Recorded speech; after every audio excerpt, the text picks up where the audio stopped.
Xin chào mọi người, hôm nay mình sẽ tổ chức một buổi lên ban xóm đặc biệt nướng gà nha. Bây giờ mình sơ chế con gà.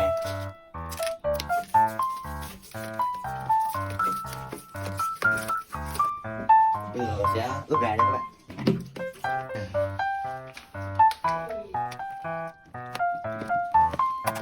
Ướp gà với sa tế nha.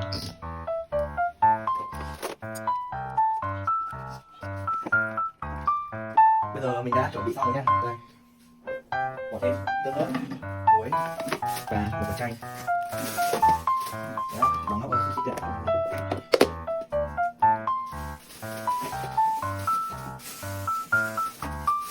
Đã chuẩn bị xong đồ rồi, bây giờ sẽ đi ra địa điểm nướng gà các bạn nhé. Đi rồi.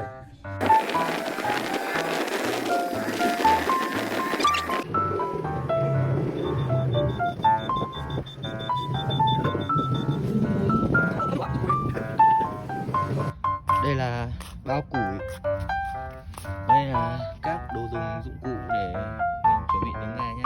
Đây là con gà của chúng ta.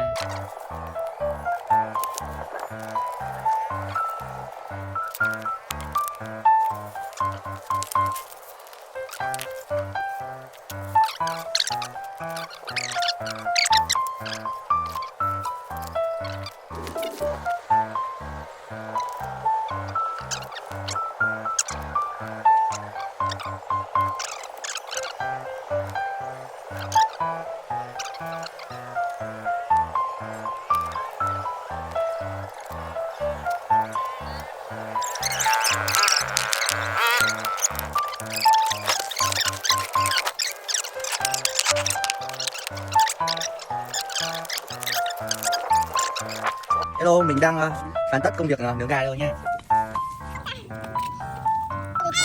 Leo đều đâu.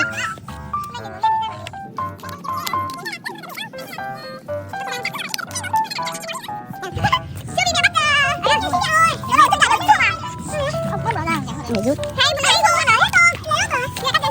Con nhảy ơi mà. Em kia không vào đây ăn đâu. Em kia không người ra lấy rồi người ta trông hộ.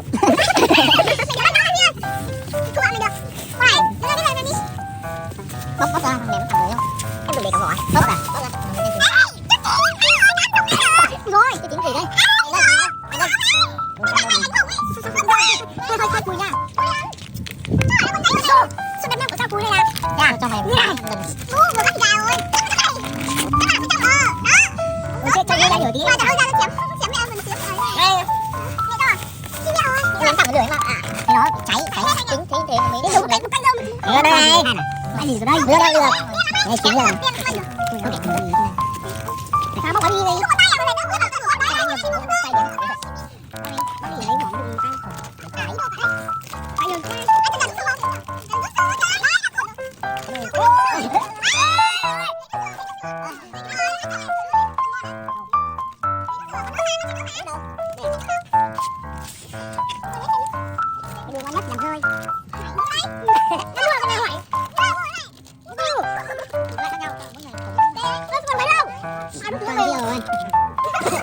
Biết chín chưa nhỉ?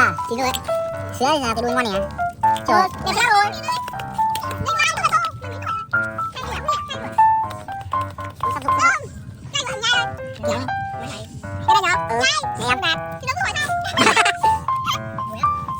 Thôi về đền mọi người.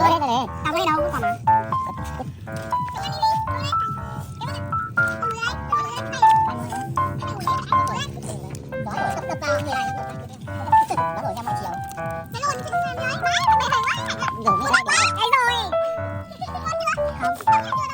Đâu?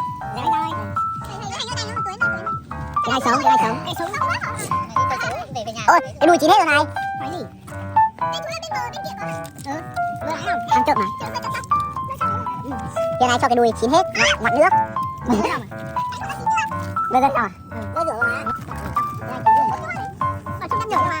Cái này chín rồi. Bạn bắn ra mình đi lên. Này bé. Ngon đâu?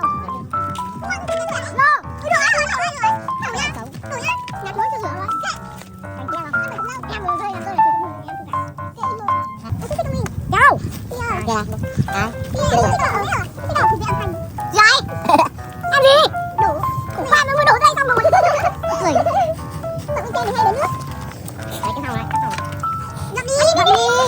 chạy cái cách đi con tay áo cho tay áo đây đi nó như vậy thì cho đi rồi thấy rồi đang là mũi đấy rồi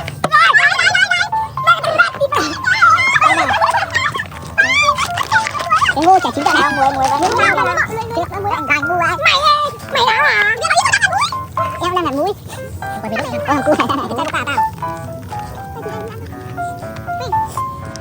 mày đã biết chính chưa mày ăn rồi mày nấu từ đầu chậm mà đầu chậm tao ngồi rồi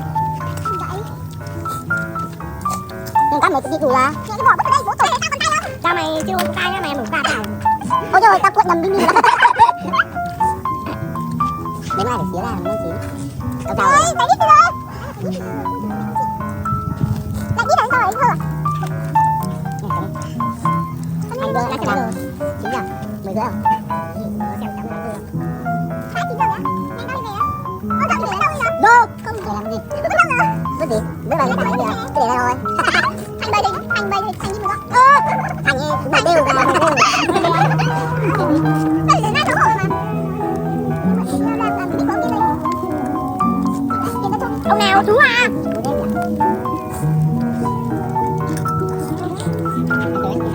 ôi tấm hẳn cái đuôi này mà lắc này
chân không á để đây rồi tháng sau quay lại đứng tiếp mà ngồi cái tôi chẻo ăn hết bảo bọn ta chỉ biết no mẹ ơi